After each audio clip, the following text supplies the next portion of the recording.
আজ একটা কোথাও যাচ্ছি আমি। চেম্বার তো এত সেজেগুজে আমি যাব না, সেই জন্য একটুখানি শাড়ি পরেছি, লিপস্টিক লাগিয়েছি আর রেডি হয়ে বেরোচ্ছি। তো এটা আমার চেম্বার যাওয়ার ড্রেস নয়, কিন্তু এটা অন্য একটা জায়গায় যাচ্ছি। চেম্বার যাব, ওখান থেকে চেম্বার যাব, কারণ চেম্বারে যদি না পৌঁছায় মানে ডিউটি কামাই করা আমার যাবে না। আমার শরীর খারাপ হোক আর যাই হোক, তারপরে ডিউটি আমি করি। ডিউটি কামাই করতে আমারও ভালো লাগে না। তো কোথায় যাচ্ছি, কী জন্য যাচ্ছি, সবই দেখতে পাবে এই ভিডিওর মাধ্যমে। জুড়ে থাকো আমার সাথে, এই ভিডিওতে দেখতে পাবে আমি কোথায় যাচ্ছি, কি করছি। নমস্কার বন্ধুরা, শুভ সকাল। আমি হচ্ছি ঝুমা, তোমরা দেখছো creation of Jhuma. Creation of Jhuma চ্যানেলে তোমাদের সবাইকে স্বাগত জানিয়ে আজকের একটা ভিডিও তোমাদের সাথে শেয়ার করতে চলেছি। আশা করছি তোমাদের ভিডিওটা ভালোই লাগবে।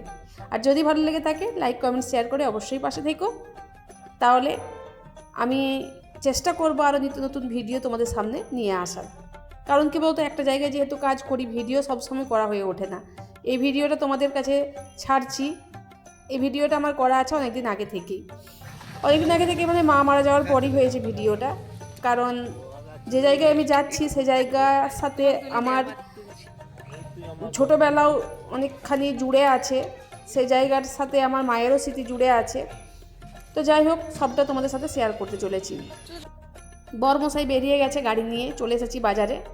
আর বাজারে এসে দেখতে পাচ্ছ কত ভিড় আছে, গাড়ি পার্কিং করার জায়গাও নেই এখানে। তাও কোনো রকমে একটা জায়গায় গাড়িটা দাঁড় করিয়ে চলে এসেছি একটা গিফটের দোকানে।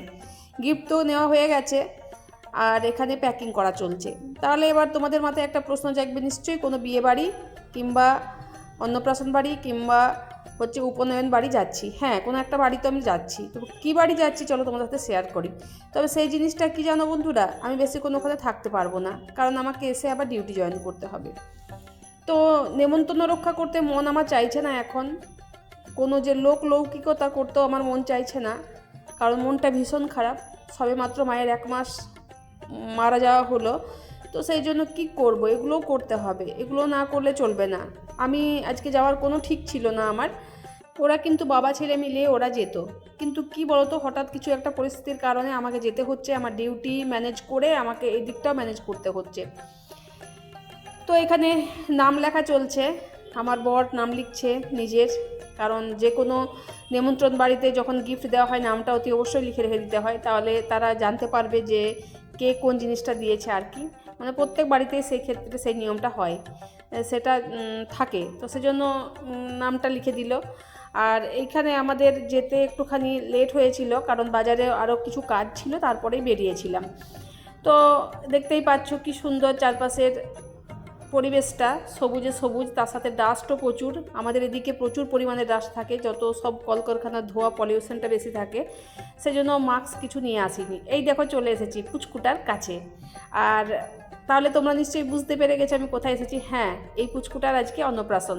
তো এটা হচ্ছে আমার দাদার বাড়ি। তো অনেক ক্ষেত্রেই অনেকবার বলেছে, কিন্তু আসা হয়ে ওঠেনি। তো এইবার লোকিতা না রাখলেও চলে না, তো সেজন্য আসতে হলো। তো বেশিক্ষণ থাকতে পারিনি। তো পুচকুটাকে এখনও রেডি করাইনি। মানে আমাদের যে নান্দিমুখ বলে একটা থাকে, যে অন্নপ্রাশন হোক কিংবা আমাদের উপনয়ন হোক কিংবা বিয়ে হোক, এই তিনটেতেই কিন্তু আমাদের নান্দিমুখ বলে একটা নিয়ম থাকে, পুজো থাকে। সেটা এখনও শুরু হয়নি, আর বাচ্চাটাকেও রেডি করানো হয়নি। তো কি করব, বাচ্চাটাকে দেখে গিফট দিয়ে ওখানে জল মিষ্টি খেয়ে চলে এসেছি প্যান্ডেলে সোজা। আর এত তাড়াতাড়ি কি খাওয়া যায়, আমি 2টো রুটি খেয়ে বেরিয়েছিলাম, তো খেতে পারলাম না কিচ্ছু, সব কিছু পাতাতেই পড়ে থাকলো, তোমরা দেখলে। তবে এই যে এখানে আসা আর 5 জন মানুষের সাথে দেখা হয়েই কিন্তু মনটা ভরে গেল। তার সাথে একটা তো ভেতরে কষ্ট আছেই, যে আমার মা আসতে পারলো না, আমার মা নেই এখানে। পুরোটা কষ্ট জুড়ে আছে, তাও হাসি মুখে সবার সাথে সব কিছু কথা বলতে হচ্ছে, জানি না। আর এই ব্যাপারটা আমার কতদিন চলবে, কতদিন এই কষ্টটা আমি ভোগ করব।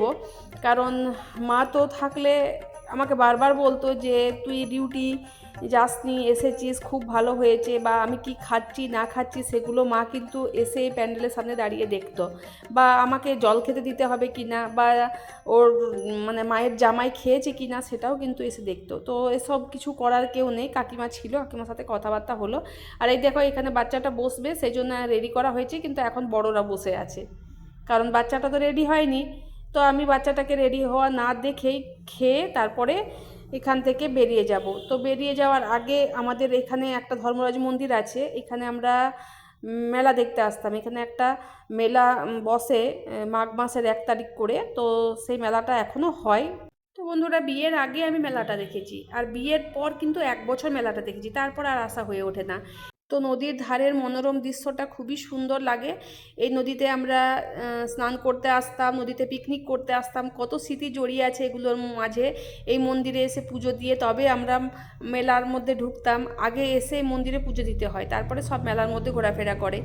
তো এগুলো থেকে অনেক স্মৃতি জড়িয়ে আছে। এখানে আমার কাকা আছে, কাকা পুজো করছে ওই যে দাঁড়িয়ে। তো কাকাকে বললাম চলো তোমার সাথে একটুখানি ভিডিও করি, কারণ কাকার মনটাও খুবই খারাপ হয়ে আছে মা মারা যাওয়ার পর। আর এখানে আমি আর কাকা মিলে একটুখানি ভিডিও করলাম। চাইছিলাম না ভিডিওগুলো করতে, কিন্তু তোমাদের সাথে শেয়ার না করলেও তো চলবে না, যেহেতু এই কাজের সাথেও আমি যুক্ত আছি। তো দুদিকটাই কিন্তু আমাকে ম্যানেজ করতে হচ্ছে। আর এদিকে দেখো ধর্মশিলা, এখানে ধর্মশিলার মেলা বসে, এখানে হচ্ছে ধর্মরাজ মন্দির। তো সেই তোমাদেরকে দেখিয়ে দিলাম একটুখানি, সবাই প্রণাম করে নাও। তো এখানে তারপরে তোমাদেরকে একটা জিনিস দেখাচ্ছি। এই যে আমার কাকা দাঁড়িয়ে আছে এখানে। তো এখানে তোমাদেরকে একটা জিনিস দেখাচ্ছি, এখানকার নদীর ধারের, এটা অজয় নদী। তো নদীর ধারের যে দৃশ্যটা খুবই সুন্দর, চারিদিকে মানে তাকালে পরেই বালি আর বালি, একরাশ করে বালি জমা হয়ে আছে।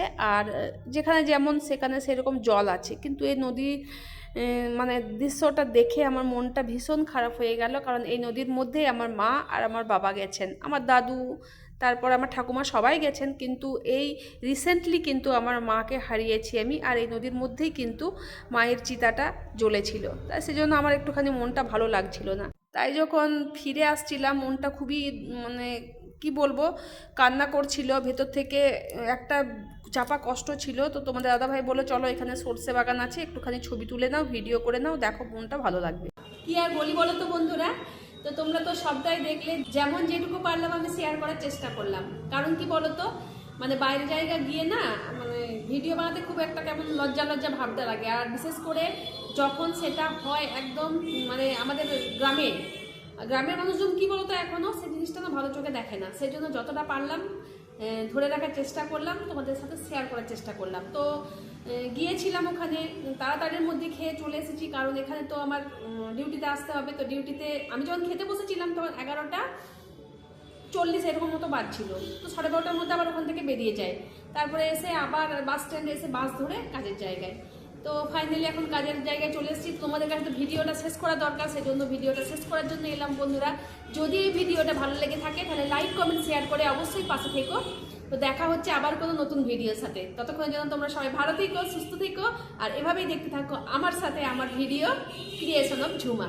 বাই বন্ধুরা।